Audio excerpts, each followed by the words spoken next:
रावण, जिसका नाम सुनते ही हमारे जहन में बुराई का प्रतीक आता है। हर साल दशहरे पर जिसे हम आग के हवाले कर देते हैं। लेकिन रावण सिर्फ बुरा नहीं था, वो अपने समय का सबसे विलक्षण व्यक्ति था।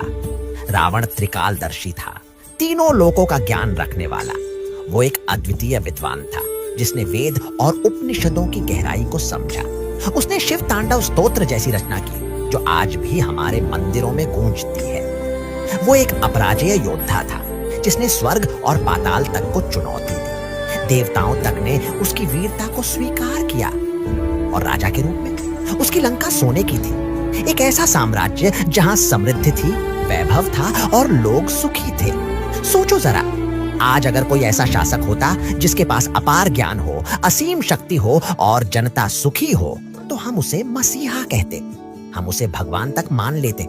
लेकिन फिर भी इतना महान रावण हर साल जलाया क्यों जाता है? इतना विद्वान, इतना पराक्रमी, इतना समृद्ध राजा, उसकी पहचान सिर्फ उसके पतन से क्यों होती है?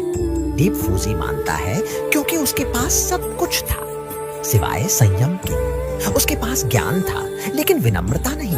उसके पास शक्ति थी लेकिन मर्यादा नहीं। और जब इंसान अपनी ताकत को घमंड में बदल देता है तो वही ताकत उसका विनाश कर देती है।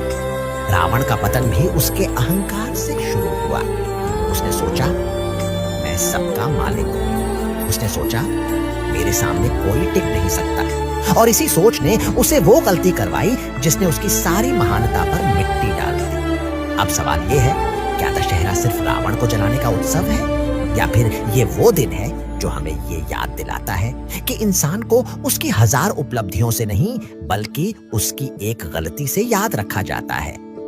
राम को आज भी भगवान कहा जाता है क्योंकि उन्होंने आखिरी सांस तक मर्यादा निभाई। और रावण आज भी राक्षस कहलाता है क्योंकि उसने एक मर्यादा तोड़ी।